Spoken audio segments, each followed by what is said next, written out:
Today I'm going to read you one of my kids' favourite stories, which is A Dinosaur That Pooped a Planet. Hope you enjoy it. The Dinosaur That Pooped a Planet by Tom Fletcher and Dougie Pointer. Illustrated by Gary Parsons. Danny and Dinosaur liked to have fun. Some days they had lots, some days they had none. One day they were bored, they had no games to play. Danny said, "Dinosaur, what shall we do today? We could mow the lawn, we could tidy the place, we could do our chores, or we could go to space." "But you mustn't forget to have lunch," said their mummy. "You cannot have fun without food for your tummy." So they packed a packed lunch for the Science Museum, where rockets were kept if you wanted to see them.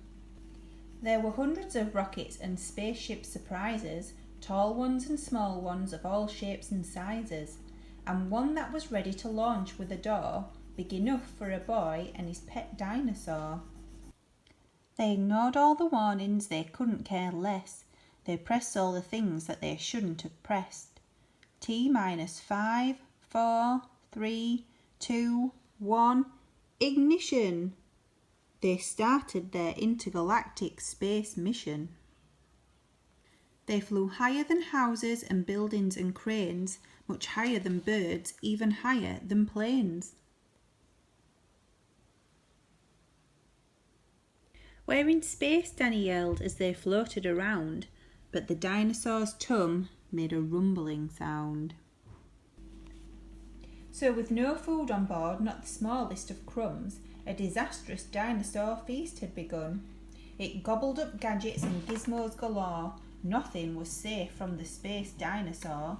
Robots and ray guns and blinking red blinkers, eating things thought up by NASA's great thinkers.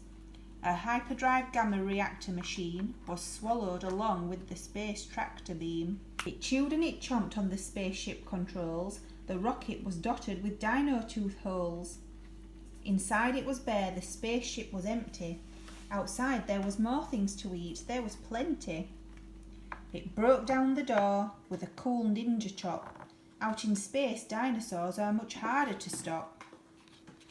It chomped on the moon like a big chunk of cheese, then shoved even more in its mouth with a squeeze. It munched on the Martians from Mars and their cats. Their cats are like ours, but their cats wear cool hats. Satellites, Saturn and 6 supernovas, shape-shifting saucers and 7 space rovers. It guzzled 5 gallons of fuel from the tank, and Danny's jaw dropped as he watched what it drank.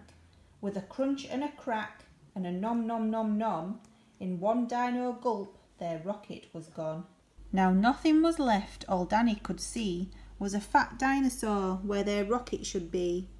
And so they were stranded with no way back home, just Danny and Dino in space all alone. Now Danny was crying. He cried and he cried. He cried and his tears filled his spacesuit inside. Unless they were going to stay there forever, the dinosaur needed to do something clever. With the feeling of guilt deep down in its gut, its brain brewed a plan involving its butt. It knew there was only one thing it could do. To get them back home, it needed to poo! Like a poop-powered rocket, the dinosaur flew. Dan hopped on its back and he watched as it pooed. It pooped out the robots and ray guns and blinkers. The things NASA's thinkers thought up were now stinkers. It pooped out the moon, it pooped out the stars. It pooped the space rovers and Martians from Mars. When Danny looked back, he could see a poop trail from far out in space to the dinosaur's tail. They headed for Earth and they started to orbit. It pooped on the clouds, but the clouds just absorbed it. They flew past the buildings and streets of their town, leaving the houses all smelly and brown, and finally landed back down on the ground. "Hooray!" Danny cried. "We are home safe and sound." They looked to the sky and the things that were pooed had formed a poop planet right next to the moon. And so Danny promised to listen to Mummy, because fun is not fun without food for your tummy. And just when you thought all the pooping was done, a Mars cat plopped out of the dinosaur's bum. So I hope you enjoyed that story, and I want you to all be good for your mums, dads and carers, and hopefully we'll see you all soon. See you later.